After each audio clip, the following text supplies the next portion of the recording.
Ja on küll muutus. Meie hoovis ehitati lavad või terrass ja siis juba 1. septembril meie lapsed esinesid seal ja tantsisid ja laulsid ja isegi mõned õpetajad ka tantsisid.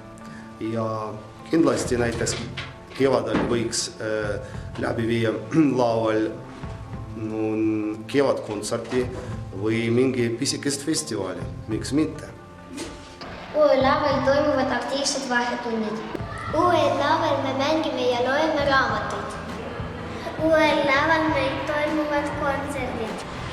Meie kooliaias on uus elupuudest hekk. Puud on veel väikesed, aga kui nad kasvavad, siis nad kaitsevad meie kooli õue tolmu ja müra eest ja loodetavasti tulevad siia ka varsti linnukesed elama. Koolihoovi uuenduskuur on loonud uusi võimalusi ruumi kasutamiseks nii õpetajatele, õpilastele kui ka kogukonnale laiemalt.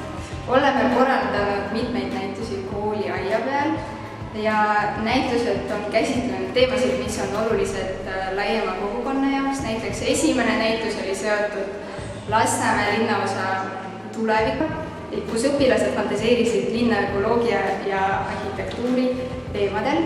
Teine näitus, mis on leidnud aset sügisel, on käsitlenud sotsiaalseid probleeme ja lisaks sellele iga vaataja sai vastata küsimustele, kui aktuaalsed on need probleemid tema jaoks.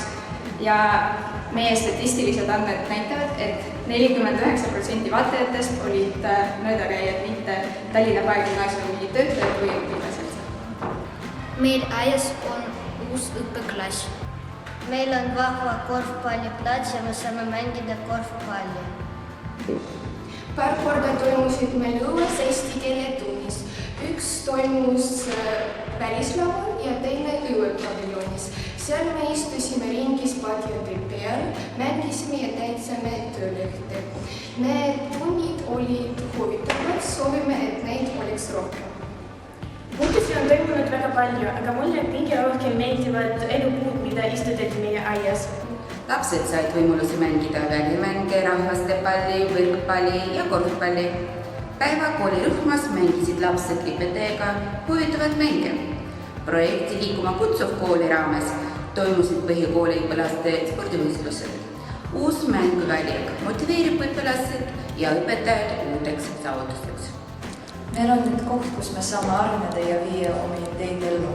Tänu sellele on ameneid võid võimalusi teha loomulusprojekte ja näidata neid laemale kogukonnale. Nüüd saab õues korraldada igasuguseid üritusi ja minu unistus on korraldada välislaval kevadkontsert. Meile meeldib mängida korvpalli. Nüüd meie kooli õues on uus korvpalliplats. Ja siin me saame mängida korvpalli.